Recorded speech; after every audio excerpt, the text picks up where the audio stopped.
So mga tol, alam na nga po ng karamihan na muling magbabalik si Gervonta Tank Davis sa itaas ng ring sa June 22 para harapin ang top 2 contender sa lightweight na alaga ni Errol Spence Jr. na si Frank Martin. Nagpakita nga po ng shape ng katawan si Tank Davis sa kanyang social media account at makikita sa video mga tol na ready na ulit siya sumagupa dahil sa kondisyon na ang katawan nito.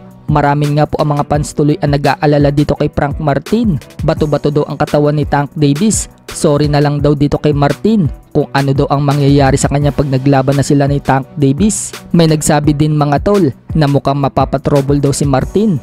After daw kasi ng 2 months, ang laki daw ng pinagbago ng katawan ni Tank Davis. May isang fan din ang nagsabi mga tol na matutulog daw itong si Frank Martin kay Tank Davis.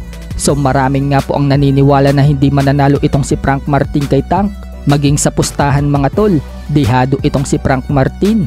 Kaya lumalabas na heavy underdog siya sa laban na yan. Habang itataya din ni Tank Davis ang kanyang unbeaten record na 29-0 at ang kanyang WBA lightweight world title. Sa kabilang banda naman mga tol, kumpiyansa nga po si Naoya Inoue na kaya niyang pabagsakin si Luis Nery sa laban nila na magaganap na sa May 6 sa Tokyo Dome.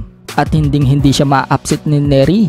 Katulad ng mangyari ang laban ni Mike Tyson versus Douglas sa Tokyo Dome na na-upset ni Douglas itong si Tyson. Paliwanag ni Inoue, hindi umano mangyayari na ma-upset siya ni Luis Nery dahil sinisigurado umano niya na tatapusin niya na maaga si Luis Nery kapag nakipagsabayan daw ito sa kanya.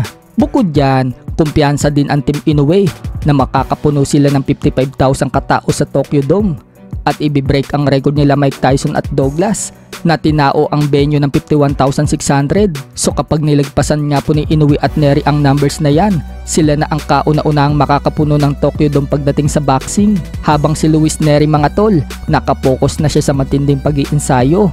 Lahat ng pwedeng patibayin sa katawan niya, ginagawa na niya. Hindi kasi biro ang suntok ni Inoue mga tol, kaya kailangan niyang pagandaan. Pinapahirapan po niya ang sarili niya, nagbubuhat ng mabigat na bagay gamit ang ulo para tumibay ang leeg at panga. Sa ibang banda naman mga tol, Boss Toyo mukhang interesado sa rilong suot ni Manny Pacquiao. Nagandahan kasi si Boss Toyo mga tol at tinanong si Manny Pacquiao kung magkano daw ba yung rilong suot niya. Sagot ni Pacquiao mga tol kay Boss Toyo, magkano daw ba ang offer niya. Banat naman ni Boss Toyo, mag-sparring na lang daw sila para makuha niya ang relo. Buwelta naman ni Manny Pacquiao mga tol, mas lalong hindi umano niya makukuha yung relo kapag nag-sparring daw sila. Sabay tawanan sila. Sparring tayo dyan. Sen, sparring na lang sen, sa sparring oh. Lalong hindi mo makukuha ito. Komento nga po ng mga netizen sa video na yan mga tol, ICU daw ang punta ni Boss Toyo kapag nakipag-sparring daw siya kay Pacquiao.